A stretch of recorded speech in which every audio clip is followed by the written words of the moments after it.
guys, good morning. Say good morning, Panda. Good morning. Welcome to our channel. Yan guys, palabas kami. Syempre maglakad-lakad.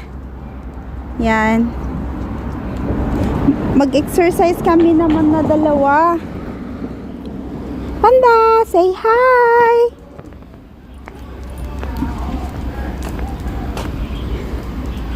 Ang ganda ng naglalaglagan na yung mga leaves, fallen leaves. Yan, nalalaglag na kagaya ng katnil.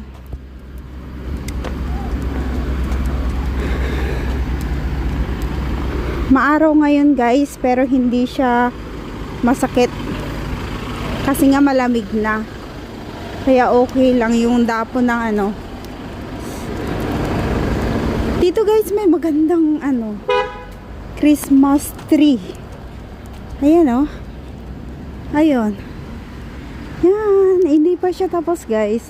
Ang nailagay pa lang dyan ay mga lights, tapos yung Christmas tree na malaki. Itong mga puno na to, lalagyan din yan ng mga lights. Kaya pag gabi, very colorful dyan. Palabas kami ngayon guys. Maglalakad kami sa labas. As usual. Syempre, kukuha na naman ako ng 13 minutes. 13 minutes sa pang-vlog ko. Tingnan mo yung mga bata, may mga activities sila magha-hiking yung mga yan. Ay, naalala ko yan yung mga bata din kahapon, di ba? Oh, may butterfly, Kita nyo, guys? Parang hindi siya. Yung anino ko naman ang nakikita. Yan. Siyempre, tingnan nyo ang mga puno, ang gaganda. Ang ganda, guys, pag pag naglaglagan yung mga dahon. Tapos mamaya tagsibol. Ayun. Ganda. Ito yung araw-araw naming daan ni Panda. Everyday morning and afternoon. Minsan evening ka. So pag evening kasi, hindi na kami masyadong naglalakad kasi ang daming malalaking aso. Nakakatakot. Ayan na yung mga bata, Huwag tayong sasama sa kanila, Panda. Dito tayo sa kabila. Yan. Malapit na, 10 minutes na lang. Uy! Wait. Doon na lang, kasi maraming bata.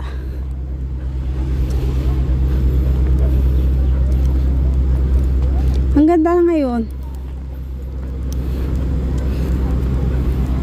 Kasi kahit maaraw, hindi masakit. Hindi masakit. Kagaya ng pag-iwan niya sa kanya. Charot! Grabe.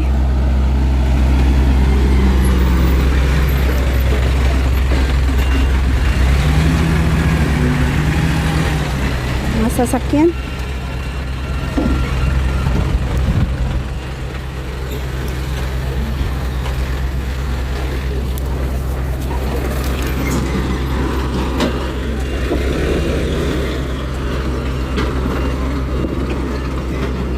Tingnan nyo yung may construction kasi dyan guys. Alam nyo kasi dito guys, yung mga slope dyan sa may bundok, talagang ginaganyan nila sinisemento, nilalagyan ng bakal, kung hindi man nilalagyan nila ng net para iwas disgrasya kapag ganyang kapag ganyang maulan. Diba? Ay, kagaya niyan grabe simentado talaga yan hanggang doon sa tuktok. Ngayon ginagawa na ulit nila doon sa kabila. Kaya pag ganitong oras hanggang 5 o'clock maingay.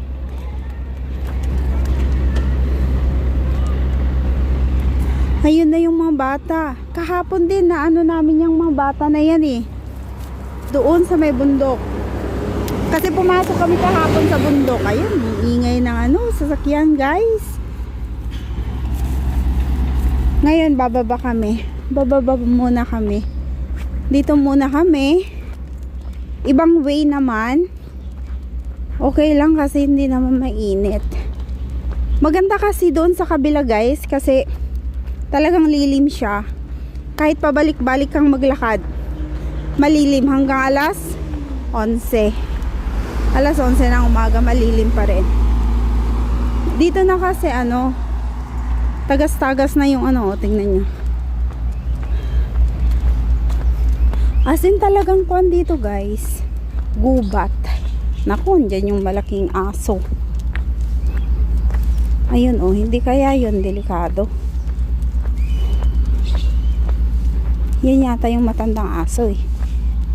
Dali, sandali. Ay, anditong mga aso. May mga aso dito. Tawid tayo panda. May mga aso. Tatawid kami. May cute na aso doon oh. Tapos may aso din doon sa may ano, sa may cottage.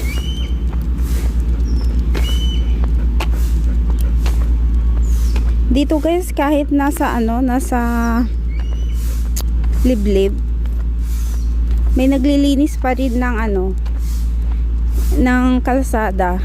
Kahit nga sa mga park, yung mga park na kahit alam mo nang walang tao, may naglilinis pa rin araw-araw.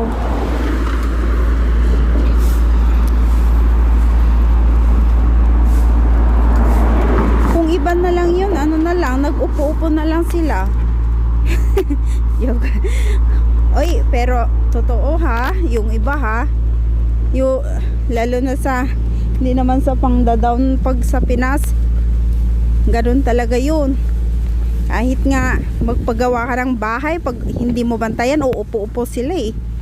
Diyan pa kaya sa park na walang tao na hindi ka nakikita ng amo mo, baka mas marami pang upo nilang manigarilyo, or baka mamaya nagiinuman na rin. Ay, Diyos ko.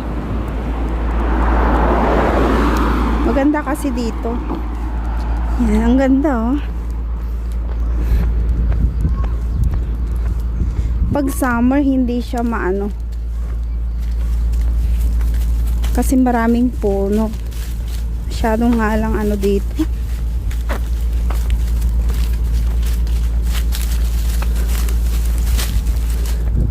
Ayan guys. Yung mga ninanamberan nila yung mga puno dito. May number, naka-ano na to eh. Pag ganyang may number, naka-record na ito sa Akwan government. Kaya ng mga yan. Yung mga yan, may mga number na yan. Registered na yung mga yan. Ayan, naka-registered na yan.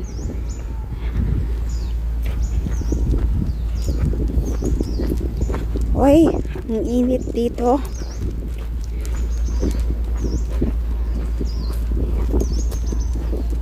Aso ko, Panda, say hi to aunties and uncle.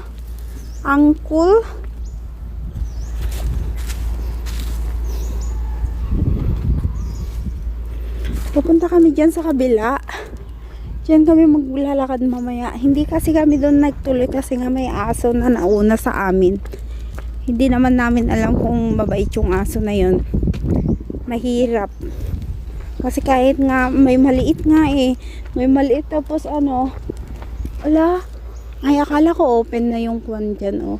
Maganda yung kwan na yun guys. Bulaklak na yung ano. Ano na yan? Parang rosas. Parang rosas sa atin. Rosas. Hindi rose ha. Yung rosas, yung puti. Rosas ba yun? Alam ko rosas eh. Yung puti na ano, mabango. Pero hindi siya jasmine. Marami sa bundok, guys. Ano ba si Panda? Muntik mo na akong ano. Diba ano ito, oh? Medicine yan, diba? Yan. Sa sugat. Maganda to sa sugat. Ay, maganda to sa sugat.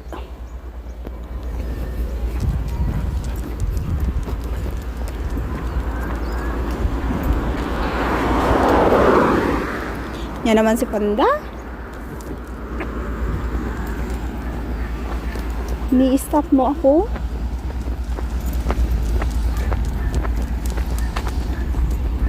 Ito maganda to. Ginagawa ding walis to, diba? Guys, dyan na banda ang gaganda ng mga house. Ang sabi ng kaibigan ko, yung style nila ay parang ano, Dubai. Basta parang Middle East daw yung style ng bahay dyan.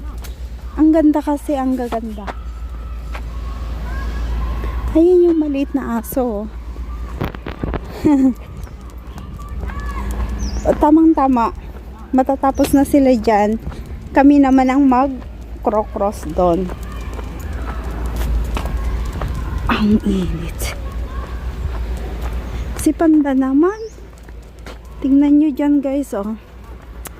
Talagang hindi mawawala ang mga puno.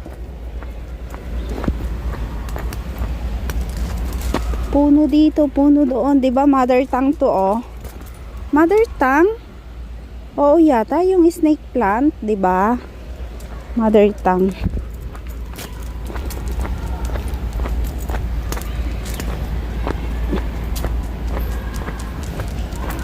Yan, ano kami. Lilipat kami sa kabila. Lilipat kami sa kabilang lane. Bali, school na ito, guys. O, dyan. School ng alaga ko. Dyan sila nag-aaral.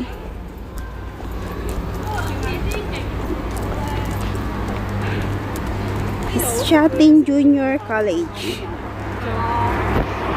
Bali, lilipat kami sa kabila.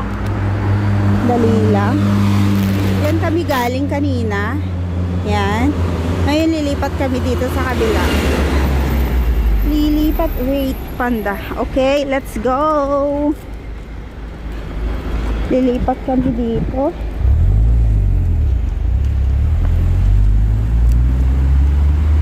Ayan. Mas malilim kasi dito, guys, kumpara doon. See? O, doon medyo mainit. Hindi medyo. Talagang mainit doon. Dito ang lilim talaga. Matagal na rin na hindi kami naglalakad ngayon dito ni Panda eh. Ngayon ulit. Kasi mostly doon kami sa kabila naglalakad. Doon sa may construction. Kasi malilim doon. Lalo na pag lumalabas kami ng late. Ayan, guys. Salamat sa panonood. Hanggang sa muli. Bye-bye.